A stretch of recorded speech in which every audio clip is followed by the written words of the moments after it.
اپنے بارے میں بیان کرتے ہوئے ارشاد فرماتے ہیں، آپ فرماتے ہیں کہ آقا کریم علیہ الصلوۃ والسلام کی سگی پھوپھی حضرت ام حکیم میری نانی تھی،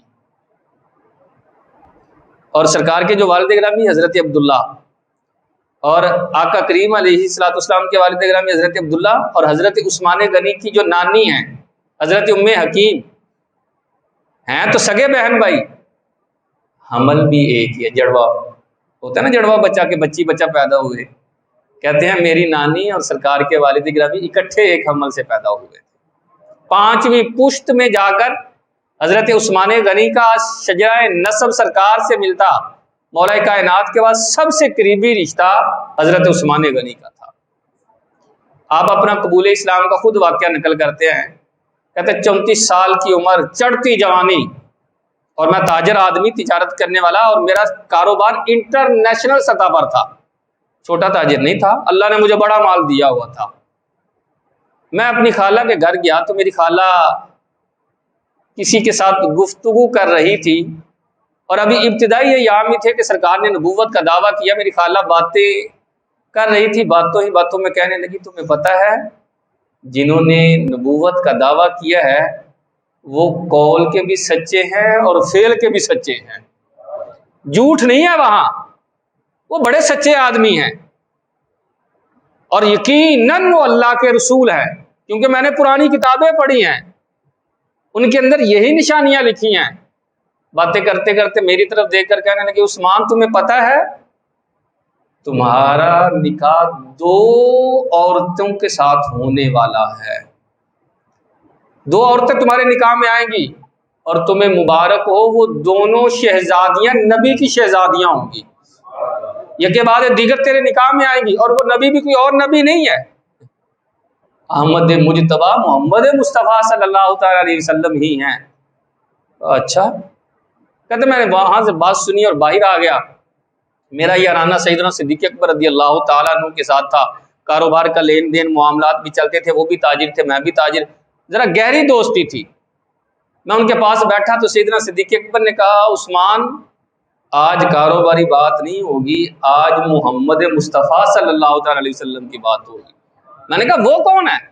جان بوجھ کے کہا تمہیں نہیں پتا؟ کہا بتاؤ تو صحیح۔ کہا جنہوں نے ابھی حالیہ نبوت کا دعویٰ فرمایا ہے۔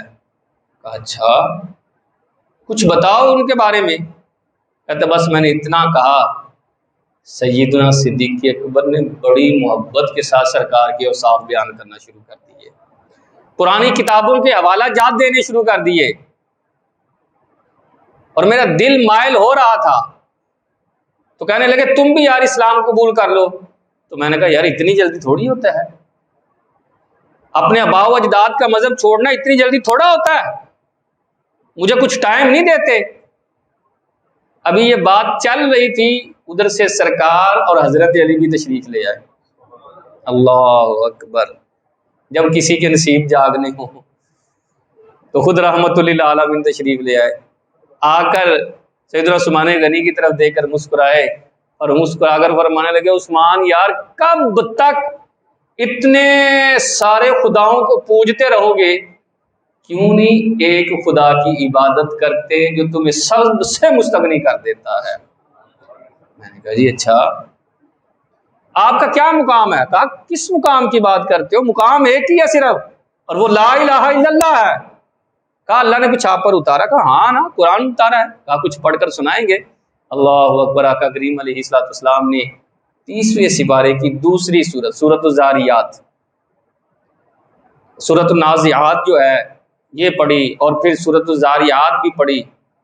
ان دونوں صورتوں کی تلاوت کی نا، حضرت عثمان غنی کہتے ہیں کہ کلام تو میں نے بڑے سنے تھے، عرب کا فصاحت اور بلاغت کا وہ دور، کہتے ہیں ہر شخص وہاں فصیح و بلیغ گفتگو کرتا، لیکن آج صاحب قرآن سے جب قرآن سن رہا تھا تو ایسا لگ رہا تھا یار اتنا عالی شان کلام، اور مجھے لگ رہا تھا میرے اندر سے میل نکل رہی ہے، تاریکی نکل رہی ہے، اندھیرا نکل رہا ہے، اور اسلام کا نور داخل ہوتا جا رہا ہے۔